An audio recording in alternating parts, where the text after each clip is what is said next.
నమస్తే, welcome to star trek. మనతో పట్టుకున్నారు neuro psychological therapist, astrologer and numerologist Madhavi గారు ఉన్నారు. మాట్లాడదాం. డిసెంబర్ నెలలో ద్వాదశ రాశుల వారందరికీ కూడా ఏ విధంగా ఉండిపోతుందో మేడంతో మాట్లాడి తెలుసుకుందాం. నమస్తే మేడం. నమస్తే మేడం, డిసెంబర్ నెలలో ద్వాదశ రాశుల వారందరికీ కూడా ఎలా ఉండిపోతుందో చెప్పండి. ప్రతి నెల మీరు వాళ్ళకి సజెషన్స్, టిప్స్ ఏం చేసుకుంటే మంచిది మంత్ అంతా చెప్తున్నారు. అలాగే డిసెంబర్ నెలలో కూడా అన్ని రాశుల వారికి కూడా చెప్పండి. ముందుగా కన్యా రాశి వారందరికీ ఏ విధంగా ఉండబోతుంది?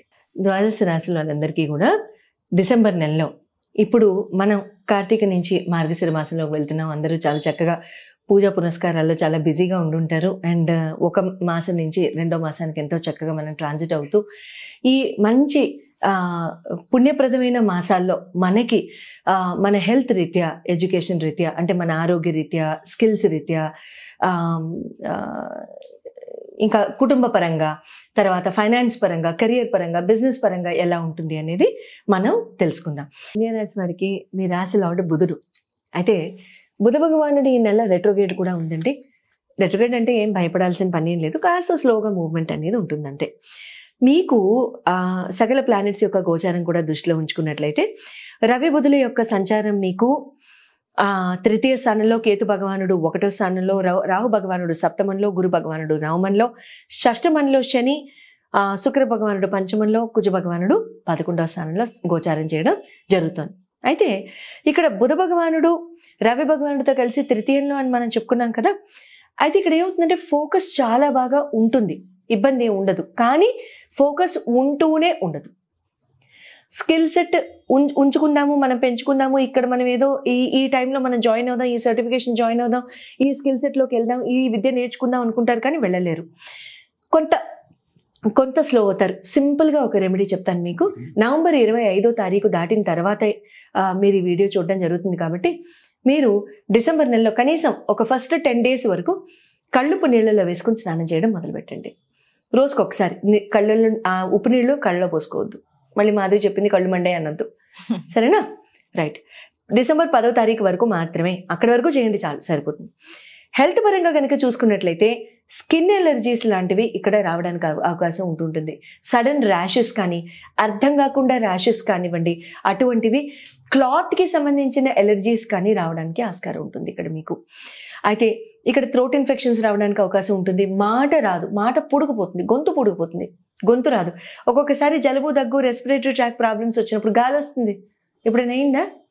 అటువంటివి వస్తూ ఉంటాయి ఇక్కడ డిసెంబర్ 12వ తారీఖు వరకు. అటువంటివి వచ్చినప్పుడు సింపుల్గా హాట్ ఫ్లూయిడ్స్ తీసుకోండి. ఎటువంటివి చల్లటివి పదార్థాలు సేవించొద్దు. అటువంటివి చేసినట్లయితే చాలా చక్కగా ముందుకెళ్ళడానికి ఆస్కారం ఉంటుంది.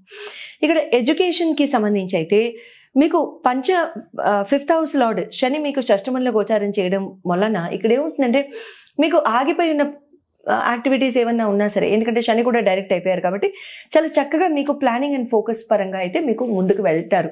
ఇబ్బంది అంటూ ఏం లేదు. కాకపోతే మీకు అంతర్గత శత్రువులు అంటే ఏంటి? మోటివేషన్ లేకపోవడం, ధైర్యం కోల్పోవడం, ఇలాంటివి. లేదా బయట వాళ్ళు నువ్వు చేయలేవు, ఇది టైం కాదబ్బా, ఇది మంచి టైం కాదు, ఇది దీనికి మార్కెట్ లేదు, ఇది ముందుకెలా వెళ్తుంది, అటువంటి వాళ్ళు ఎవరైనా అలా అంటే చాలా సంతోషం, ఆశీర్వచనంగా తీసుకుని ముందుకెళ్ళిపోండి, ఇబ్బంది ఏం లేదు. కాకపోతే కొత్త యాక్టివిటీస్ ఏమైనా మొదలు పెడుతున్నట్లయితే డిసెంబర్ 12వ తారీఖు వరకు ఆగండి. డిసెంబర్ 15 తర్వాత మొదలు పెట్టుకోవచ్చు, ఇబ్బంది అంటూ ఏం లేదు. ఇక్కడ మీకు ఫోకస్ ఉంటుంది, ప్లానింగ్ చక్కగా పెట్టుకోండి, అటెన్షన్ బాగా పెట్టుకోండి, ఫోకస్ చాలా బాగుంటుంది, ప్రాబ్లం ఏం లేదు. లవ్ అండ్ మ్యారేజ్ కోసం వచ్చినట్లయితే ఇక్కడ శని భగవానుడు 5th house లార్డ్ మీకు 6th house లో ఉండడము, ఇక్కడ ఏమవుతుందంటే కొంచెం కోపతాపాలు ఎక్కువ అవడం, ఫ్రస్ట్రేషన్ ఉంటుంది. మీరే మొదటి రాసి అనుకుంటాను, నేను ఫ్రస్ట్రేషన్ అనే వర్డ్ వాడాను ఈసారి. ఫ్రస్ట్రేషన్ ఎక్కువ ఉంటుంది, యాంగర్ ఎక్కువ ఉంటుంది, ఇటువంటివి ఎక్కువ ఉంటూ ఉంటాయి. అవి చూపించడం కూడా జరుగుతుంది, గబుక్కును కొన్ని మాట్లాడడం జరుగుతుంది, కాస్త దూరం పెరగడాలు అలాంటివి ఉంటూ ఉంటాయి. ఇక్కడ తర్వాత రియలైజ్ అవుతారు, ముందు మాటలు అనేసి తర్వాత రియలైజ్ అవ్వడం అనకుండా ఉంటే మంచిది. మ్యారేజ్ పరంగా కనుక చూసినట్లయితే 7th house లార్డ్ కూడా మీకు 7th house లార్డ్ మీకు కూడా మీకు అప్స్ అండ్ డౌన్స్ ఇస్తూ ఉండడం జరుగుతూ ఉంటుందండి. సడన్గా మీకు మాట తీరు పెరగడం కానివ్వండి, ఏదైనా ఒక మాట అనేయడం, గెయిన్స్ రావడం. అంటే ఒకసారి ఈ రోజు మూడ్ బాగుంది, పక్క రోజు ఏదో అనేశారు, ఈ రోజు చాలా ప్రేమగా ప్రవర్తించారు. మీకు ఇక్కడ రాహు భగవానుడి యొక్క చూపుని దృష్టిలో ఉంచుకుని కనుక చెప్పినట్లయితే ఇక్కడ ఇక్కడ ఈ అప్స్ అండ్ డౌన్స్ ఇందాక నుంచి నేను మాట్లాడుతుంది రాహు భగవానుడు వల్లనే. అయితే ఇక్కడ ఏమవుతుందంటే మిస్అండర్స్టాండింగ్, డౌట్స్, లేకపోతే ఇది చెప్పాం కదా అని పై చేయి ఉండడం, లేకపోతే గబుక్కును గొడవ ఆడడానికి 2 నిమిషాలు ఆలోచించకపోవడం, ఇలాంటివి అవకాశాలు వీటికి ఇవ్వద్దు. ఎట్టి పరిస్థితుల్లో చాలా కామ్గా, కూల్గా, చాలా నిర్మలంగా ఉండడానికి ప్రయత్నించండి. ఏ రాహు భగవానుడు అయితే మీకు మిస్అండర్స్టాండింగ్స్కి తావిస్తారో అదే రాహు భగవానుడు ఒక మాట అంటే తిరిగి మిమ్మల్ని ఏదో ఒక మెలిఫిక్ ఎఫెక్ట్ అనేది ఇవ్వడం జరుగుతుంది. సో ఇవ్వనేలా తీసుకోనేలా, ఇవ్వకుండా ఉంటే తీసుకునే ఆస్కారం కూడా ఉండదు. ఓకే, అమ్మవారి శ్లోకం ఏదైనా పఠించడానికి ట్రై చేయండి. కోపం తగ్గుతుంది, ఫ్రస్ట్రేషన్ ఉండదు. ఓం నమ శివాయ ఎవ్రీడే 10 minutes ఓం నమ శివాయ కళ్ళు మూసుకొని సింపుల్గా అమ్మవారి శ్లోకం మీ ఇష్టం. దుర్గా సప్తశతికి చదువుతారా, సప్తశతి చదువుతారా, లేకపోతే సూక్తం చదువుతారా, 40 చదువుతారా, మీ ఇష్టం వచ్చింది చదువుకోండి. కెరీర్ అండ్ బిజినెస్కి వచ్చినట్లయితే మీకు 9th house లార్డ్ శుక్ర భగవానుడు మీకు ఇక్కడ చాలా మంచి ఫార్చ్యూనే ఇవ్వడానికి ఆస్కారం ఉంటుందండి, ఇబ్బంది ఏం లేదు. గురు కూడా మీకు చక్కగా అంటే గురు భాగ్యస్థానంలో ఉన్నప్పటికీ రెట్రోగ్రేడ్లో ఆయన వ్యవహరించడం జరుగుతోంది కాబట్టి ఇక్కడ స్లైట్ డీలేస్ అనేవి, అనుకున్న పనులు అనుకున్న సమయానికి అవ్వకపోవడం, తర్వాత మీరు మేనేజ్మెంట్ యొక్క సపోర్ట్ ఇక్కడ రావడానికి. బట్ ఇంకొకటి శని భగవానుడు డైరెక్ట్ అయిపోయారు కాబట్టి ఇబ్బంది ఏం లేదు. మీకు కొంచెం కాస్త పనులు కదులుతున్నట్టుగా అనిపిస్తూ ఉంటే ఒక 2-3 నెలలు ఆగండి. ఫిబ్రవరి 4వ తారీఖు దాటిన తర్వాత ఇంకా ఆటోమేటిక్గా ఇంకా ముందుకు వెళ్ళడానికి సంపూర్ణ అవకాశాలు అయితే వస్తూ ఉంటాయి.